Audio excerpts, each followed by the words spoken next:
Big Game James Allen joins the program every Friday morning as we talk high school sports. Big Game with the Times Union does a phenomenal job covering high school basketball. Well, it covers them all, but high school basketball right now is busy. We got a lot of games coming up tonight. It was a busy Tuesday night, and he joins us here on Big Board Sports to talk about the game of the night tonight on this Friday in high school hoops. Good morning, Big Game. Morning, Roger. Before I ask you what the headline game is, how about give me your sense in general of the double A's in the Suburban and how wide open that might be? Because I know we talk about Colony and they're good, but I watched Albany play Colony earlier and that was a pretty good game for a while too. And then Schenectady looks to be awfully impressive, and Shen and Saratoga and Shaker. I mean, you talk about parity among those schools. Seems like there's a lot of that going on. Do you agree? I totally agree, and you just pointed on a lot of the teams that are, I don't think there's not that much separation. I don't think. I mean, between a lot of these AA teams. You didn't mention Bethlehem. Bethlehem beat Colony. Yeah, there you go. Yeah, so I mean, there's a lot of teams out there. Schenectady's got a couple of nice, impressive wins, but they were close wins. They beat Bethlehem by 2. They beat Troy on Tuesday by 3. It's going to be interesting to see how it all unfolds. And what an interesting aspect of it, Roger, about what we're going to see is that Colony does have 5 returning stars. Most of these other teams are replacing 2, 3, and even 4 starters from a year ago. So I think there's a lot of growth that you're going to see from now until we get to the sectionals in February. But that's the fun aspect of it, is, so watching teams grow. I mean, I did the Shaker game on Tuesday against Toga, and Shaker's talking about, literally, I talked with Sloan Seymour, and he said, look, this is a team that I think we're going to be good at the end of the year.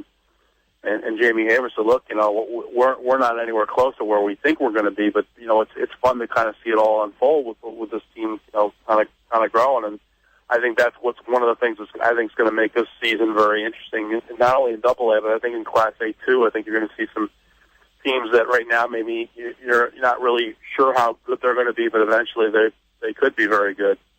And you look at tonight, Big Game. You've got Shaker playing at Bethlehem tonight, and you also have Saratoga at Colony tonight.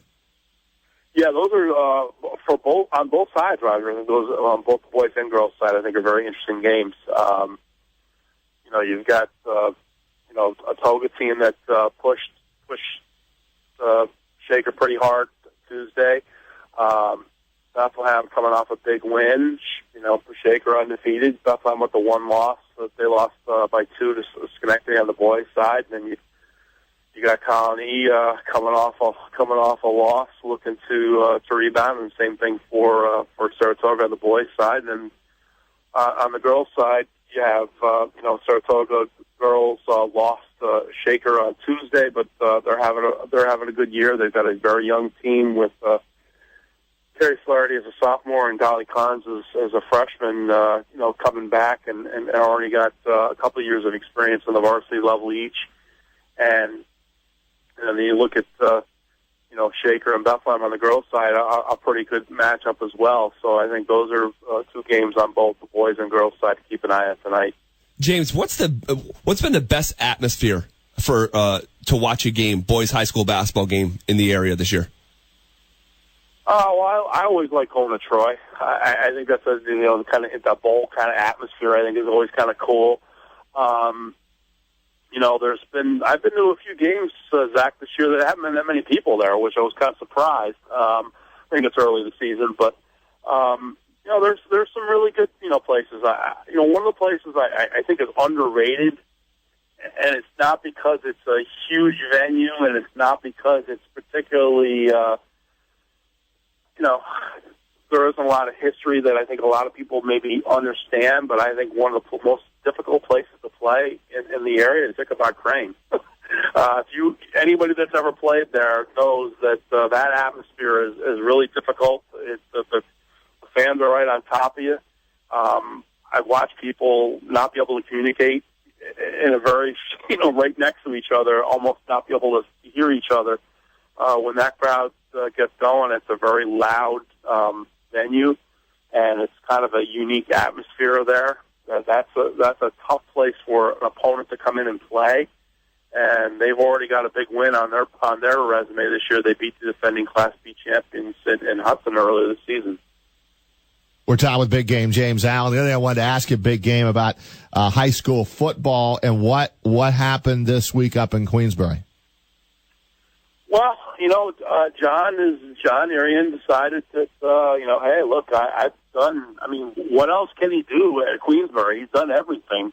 He's been there for 20 years. Baseball, he's got there in 97, so it's 20 seasons he coached, 19 years technically.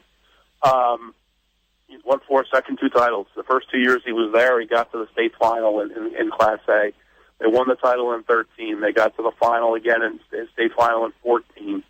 Had another really good year this year. They got knocked off in the semifinals in an upset against Burn Hills.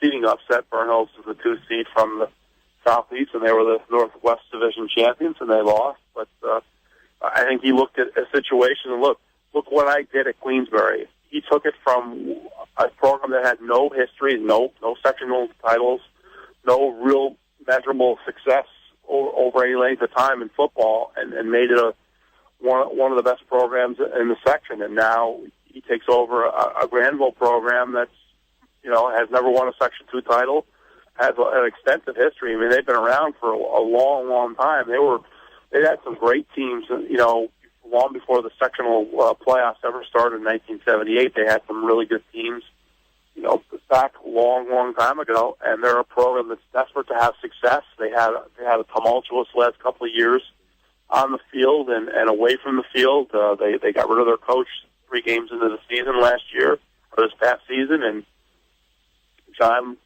look, he said it. I embrace the challenge.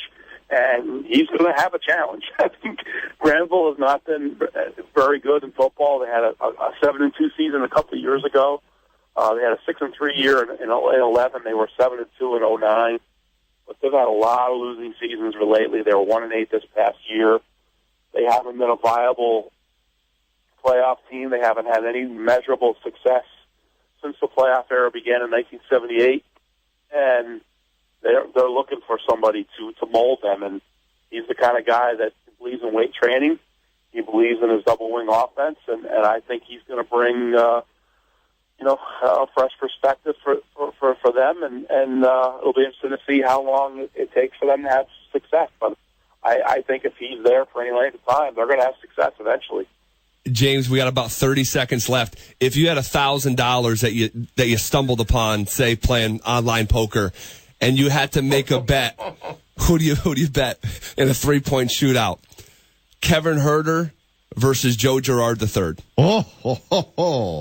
I don't know if I You have to pick one, James. I don't know if I'd want to wager on that one. That would be very interesting.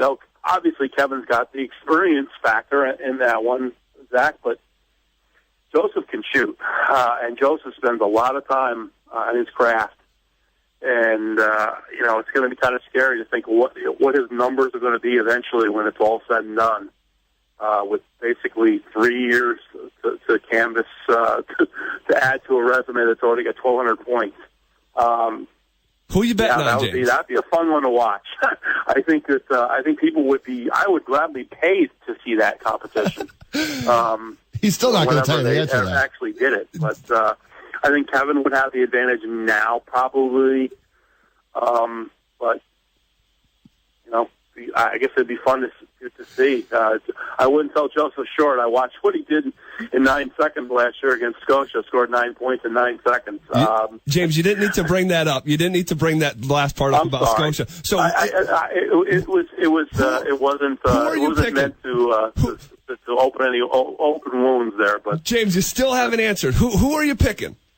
I think I said it. I said it's like right now. I think I would take Kevin. Okay, Kevin Herter. Kevin Herter. Okay, just because of I think I